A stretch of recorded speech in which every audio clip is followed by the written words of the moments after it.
Hi guys! Welcome to another contest series. On today's episode, maglilinis na naman ako and I have here a new item. Dream D20 Ultra Robot Vacuum. Medyo malaki yung box. And then ito na yung mismong unit. Wow! Ang ganda na itsura! Charging port and nandito din yung filter. Wow!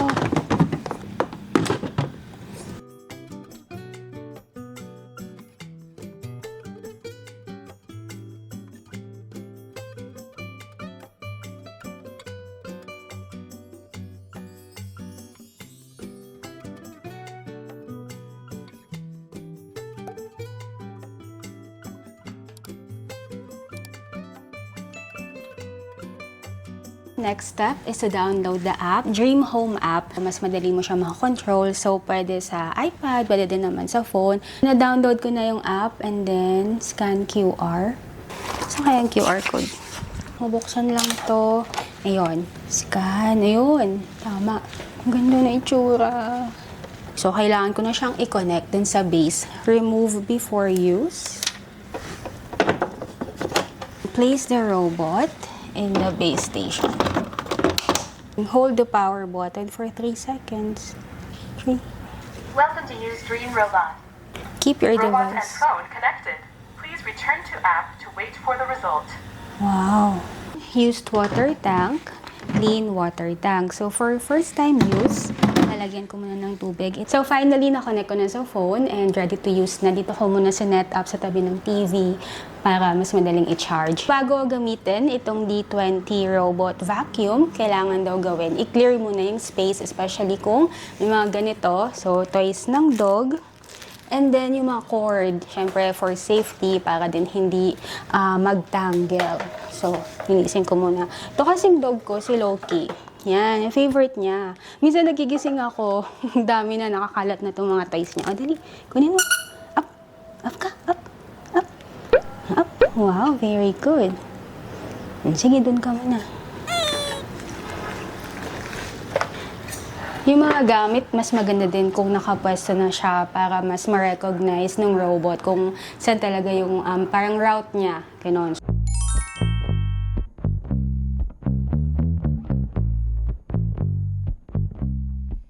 So, naalis ko na yung mga nakakalat and now let's try the robot vacuum. Dito ka lang, panoodin mo ha. Pwede namang manual na pinutin dito. Start cleaning.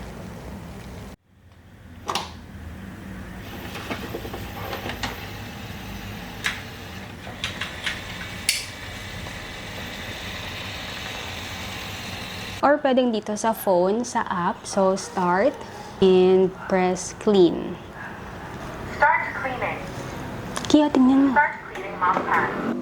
Gagalaw yun, Ki. Tingnan mo. Hina, gagalaw yun, Ki. Tingnan mo. Hina. Wow! Laki nga, bulin tayo, Ki.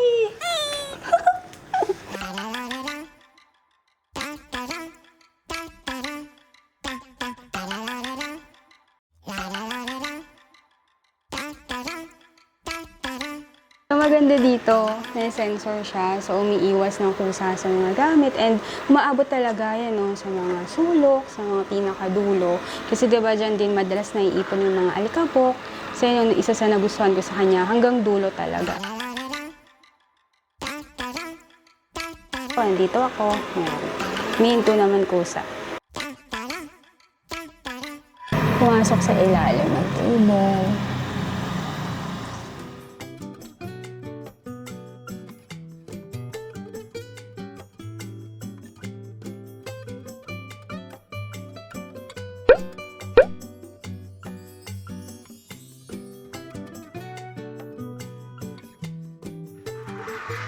Ay, pumasok sa ilalim.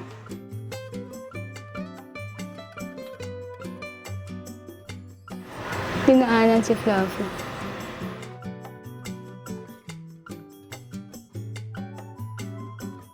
Tsaka hindi siya sa stock. Kahit na ang daming mga appliances dito, yung mga may sa upuan, di ba, for paa. Ang galing, nakakaikot siya. Hindi ko pa ginagalaw simula nang in-start ko. Kusang umiikot. Aba, ikot na naman.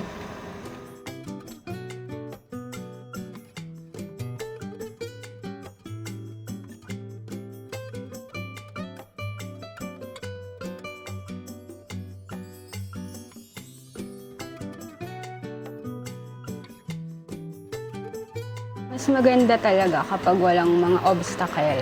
So, yan, dire-diretso lang. Tapos, ikot siya ulit.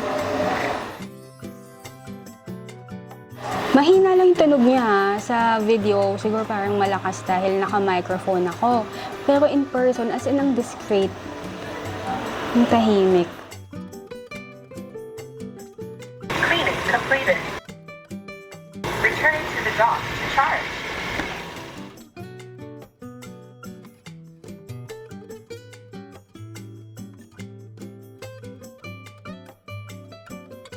So, yun na. Pagbalik niya dyan, i-charge na. Tapos, Start auto empty. mag-auto-empty. Ang galing. Picture nito pag binuksan.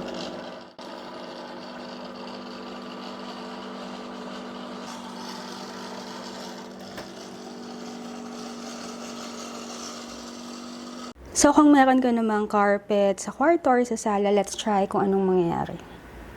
Start cleaning. Positioning. Please wait.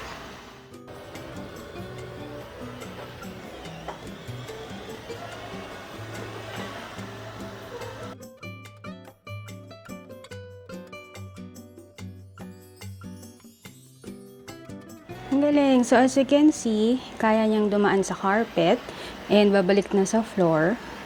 So, ito kasing carpet na ginamit ko, for example, hindi to actually slip-proof. So, may mga carpet talaga na yung madikit, ganyan. Pero kahit na ganun, ang galing. Sobrang powerful niya. So, nag-a-adjust din siya depende sa ground. Kung bawa, tiles, ganyan, pag nasa floor or pag nasa carpet.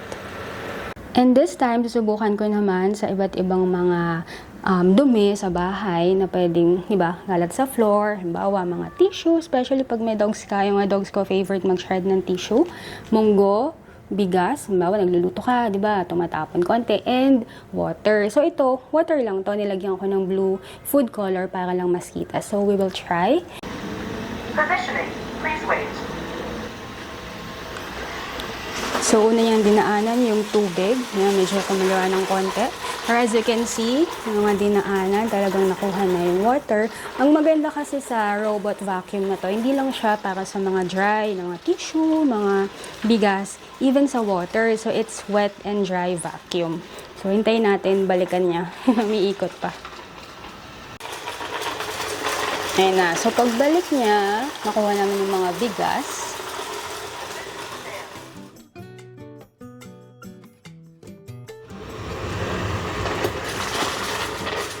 Ang galing. So, nung dinaanan, nakuha naman yung mga tissue, tsaka yung munggo.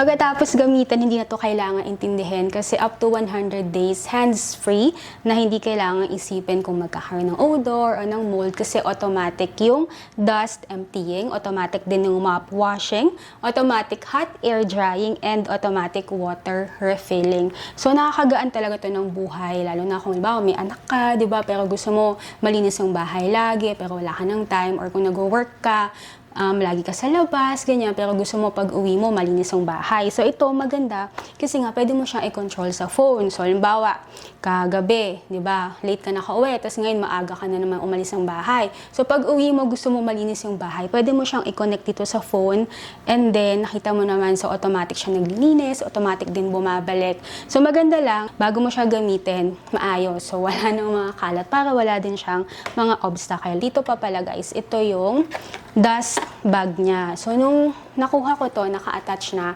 and then, meron pang extra. Pero so far, nung nagamit ko siya, wala pang laman. So, dahil nga, syempre, na-excite ako, no? Mga 4 times ko na tong nagamit dito. And then, ito, yung sinample ko ngayon, 4th time, titingnan natin kung gaano kadami yung nabawas dito sa clean water tank. So, nung first time, syempre puno, ngayon, 2 two-thirds pa yung laman. Yung used water tank naman, 4 times ko nagamit, hanggang dito pa lang. So, ito pala yung ibig sabihin ng up to 100 days hands-free. Kasi hindi mo nga siya kailangan intindihin na, oops, baka puno na, ganyan. Kasi, ganito pa lang yung, used water tank. So, for me, sobrang convenient nito. Alam ko guys, madami na akong na-feature na vacuum, pero for me talaga, isa to sa maganda kasi bukod sa ang ganda ng color, very aesthetic. Parang kakagaan talaga, tapos yung pwede mo nga siya i-control. Kung meron kang Alexa guys, pwede mo din tong i-connect. Susubukan ko kasi meron ako ditong Alexa,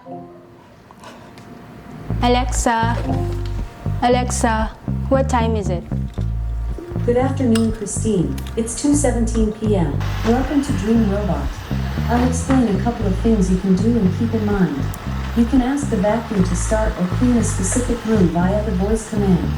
For example, you can say, Alexa, ask Dream Robot to clean.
Pinag-iba nitong Dreamy D20 Ultra sa ibang mga vacuums na pinakita ko na before, ito talaga yung literal na makakatipid ka ng time. Kita mo naman, gagawin mo lang, maglalagay ka ng clean water, tapos saalisin mo yung used water.